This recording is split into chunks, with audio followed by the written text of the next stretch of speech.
عزیز طلباء کرام،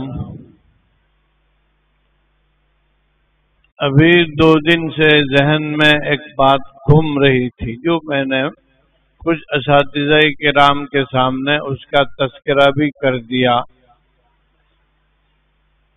کہ قرآن کریم کو سمجھنے کے لیے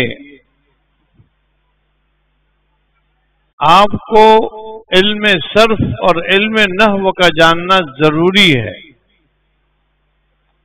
اور یہ کوئی مشکل کام نہیں، بہت آسان کام ہے اگر ہم اس کو اپنے دل و دماغ پر کر لیتے ہیں۔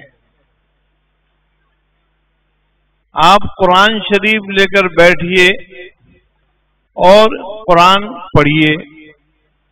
ایک طالب علم قرآن پڑھے تو دوسرا طالب علم اس میں جو صیغے ہیں وہ بتائے، بس معنی نہیں، صرف صیغے۔ تو آپ انشاءاللہ صیغے جب پہچان جائیں گے تو معنی بھی پہچانیں گے، اور جب معنی پہچانیں گے تو تفسیر بھی پہچان لیں گے آپ۔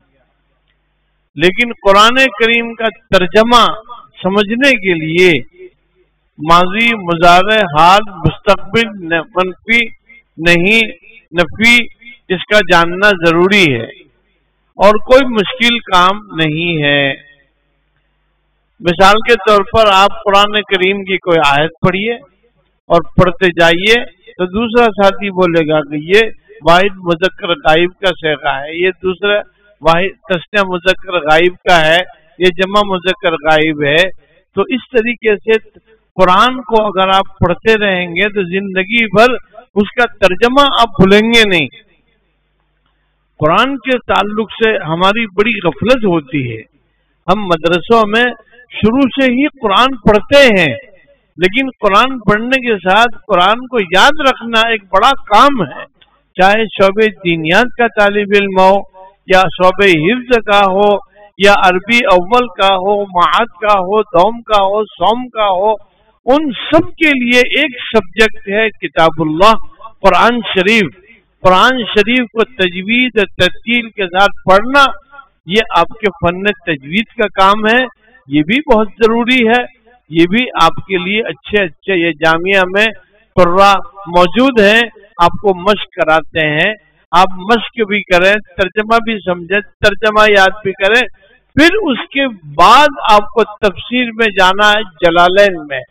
جب آپ جلالین میں جائیں گے تو استاد آپ کے سامنے ترجمے سے زیادہ تفسیر کرے گا۔ پھر اس کے بعد جائیں گے دور حدیث میں تو وہاں آپ کے سامنے بیضاوی شریف فلسفہ قرآن آپ کے سامنے آئے گا۔